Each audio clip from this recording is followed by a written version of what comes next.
پیر رومی رحمۃ اللہ علیہ نے فرمایا نا کہ ہیچ چیزیں خود بخود چیزیں نشد، ہیچ آہن خود بخود خنجر و تیغ نشد، ہیچ حلوائی از خود نشد استاذ کار، تا غلام شکر ریز نشد، مولوی ہرگز نشد مولائے روم، تا غلام شمس تبریز نشد۔ یعنی فرماتے ہیں کہ بھئی کوئی چیز خود بخود کوئی چیز نہیں بنتی، اسے کوئی بنانے والا ہوتا ہے۔ آگے فرماتے ہیں کہ آپ نے کبھی لوہے کو خود بخود کوئی تلوار یا خنجر بنتے ہوئے دیکھا ہے؟ کوئی بناتا ہے تو بنتا ہے نا۔ پھر فرماتے ہیں کہ کوئی حلوائی از خود اپنے کام کا استاد نہیں بن جاتا جب تک کسی شکر ریز کا غلام نہیں بنتا۔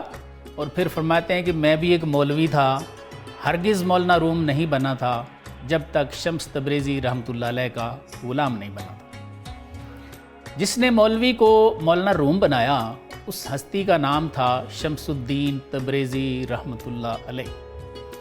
ان سے مولانا کی پہلی ملاقات کیسے ہوئی، اس کا کچھ حال آپ کو سناتے ہیں۔ سپہ سالار اور شمس الدین افلاکی کے مطابق حضرت شمس تبریز کمال الدین جندی کے مرید تھے۔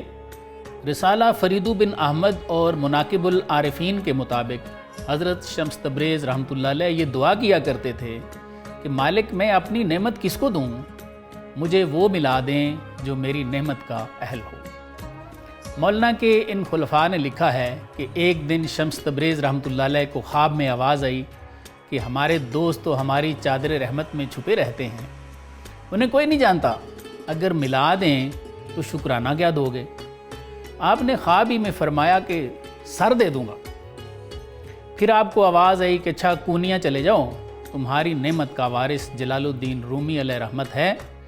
چنانچہ آپ کونیاں تشریف لائے اور شکر فروشوں کی سرائے میں قیام فرمایا۔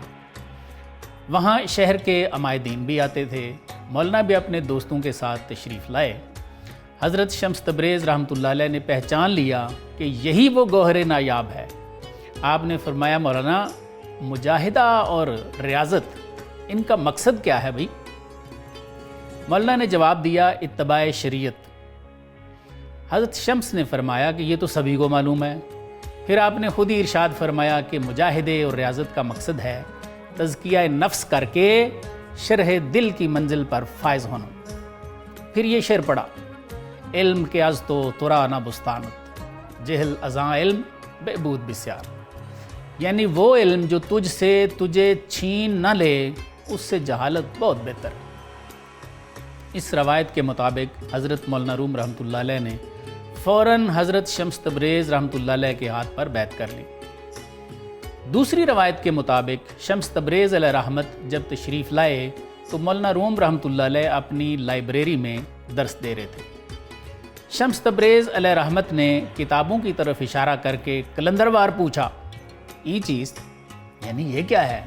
تو مولانا روم رحمۃ اللہ علیہ نے حضرت شمس علیہ رحمت کی معمولی اور ظاہری حیت جو تھی اس کو دیکھ کے فرمایا کہ این آنست کہ تو نمیدانے، یعنی یہ وہ ہے جس کا آپ کو پتہ نہیں ہے۔ تذکرہ نویسوں نے لکھا ہے کہ حضرت شمس نے ایک توجہ فرمائی تو کتب خانے میں آگ لگ گئی۔ مولانا نے فوراً پوچھا یہ چیز یہ کیا ہے؟